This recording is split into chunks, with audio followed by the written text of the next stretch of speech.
പാർട്ടിക്കായി കൊടിപിടിക്കാനും മുദ്രാവാക്യം വിളിക്കാനും ഓടിയെത്തുന്ന അണികളെ ആപൽഘട്ടത്തിൽ CPM എങ്ങനെ കൈവിടുമെന്നതിന്റെ നടുക്കുന്ന നേർചിത്രമാണ് ഇപ്പോൾ കാണാൻ കഴിയുന്നത്. പ്രതിപക്ഷ നേതാവ് പിണറായി വിജയന്റെ വീട്ടിൽ കഴിഞ്ഞ മെയ് മാസത്തിൽ നടന്ന ED റെയ്ഡിനിടെ CPM ഗുണ്ടകൾ തള്ളിത്തകർത്ത ടാക്സി കാർ നന്നാക്കാൻ വഴിയില്ലാതെ കണ്ണീര് കുടിച്ച സ്വന്തം സഖാവിനെ CPM നടു റോഡിൽ തള്ളിയപ്പോൾ രക്ഷകരായി സാക്ഷാൽ എൻഫോഴ്സ്മെന്റ് ഡയറക്ടറേറ്റ് തന്നെ രംഗത്തിറങ്ങിയിരിക്കുകയാണ്. സ്വന്തം പാർട്ടി പ്രവർത്തകനും CIT ഓട്ടോ ടാക്സി യൂണിയൻ പ്രസിഡന്റുമായ തിരുവനന്തപുരം ശ്രീകാര്യം സ്വദേശി ശ്യാംരാജിനെയാണ് CPM നേതൃത്വം ക്രൂരമായി അവഗണിച്ചത്. വഞ്ചിക്കപ്പെട്ട സാധാരണക്കാരനായ ഈ പാർട്ടി പ്രവർത്തകന് ED പ്രഖ്യാപിച്ച അടിയന്തര സാമ്പത്തിക സഹായം CPMന്റെ മുഖത്തേറ്റ കനത്ത പ്രഹരമാണ്. എന്നാൽ ഈ കളിക്ക് പിന്നിൽ പാർട്ടി വിറപ്പിക്കുന്ന മറ്റൊരു ട്വിസ്റ്റ് കൂടിയുണ്ട്. CPM അണികൾ തല്ലിത്തകർത്ത 3 കാറുകളിൽ ഏറ്റവും കൂടുതൽ നാശനഷ്ടം സംഭവിച്ചത് ശ്യാംരാജിന്റെ വണ്ടിക്കായിരുന്നു. അറ്റകുറ്റപ്പണികൾക്കായി 1.85 ലക്ഷം രൂപയോളം ചെലവ് വന്നതോടെ ആ തുക കണ്ടെത്താനാകാതെ വണ്ടി വർക്ക്ഷോപ്പിൽ കുടുങ്ങി. ഒടുവിൽ സഹികെട്ടാണ് ശ്യാംരാജ് പോലീസിൽ പരാതി നൽകിയത്. സ്വന്തം പാർട്ടി പ്രവർത്തകനായ ശ്യാംരാജിന്റെ പരാതിയുടെ അടിസ്ഥാനത്തിലാണ് പോലീസ് കേസ് രജിസ്റ്റർ ചെയ്തത്.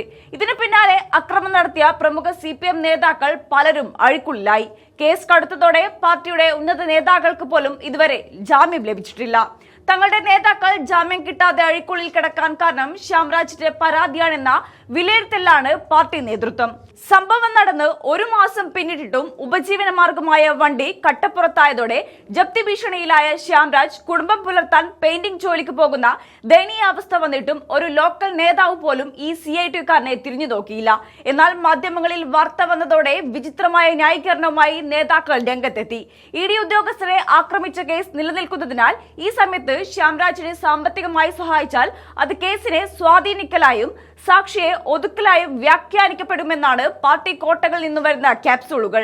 നേതാക്കൾ ജാമ്യമില്ലാതെ അകത്തു കിടക്കുന്ന കലിപ്പിൽ സ്വന്തം മണിയെ വഴിയാധാരമാക്കിയ ശേഷമുള്ള പാർട്ടിയുടെ ഈ ഒളിച്ചുകളി അണികൾക്കിടയിൽ തന്നെ വലിയ പൊട്ടിത്തെറിക്ക് കാരണമായിട്ടുണ്ട്.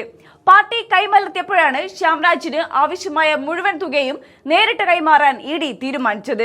വണ്ടിയുടെ തകരാറുകൾ പരിഹരിക്കാൻ ആവശ്യമായ തുക എത്രയെന്ന് വ്യക്തമാക്കുന്ന രേഖകൾ സഹിതം അപേക്ഷ നൽകാൻ ശ്യാംരാജിനോട് ED ആവശ്യപ്പെട്ടിട്ടുണ്ട്.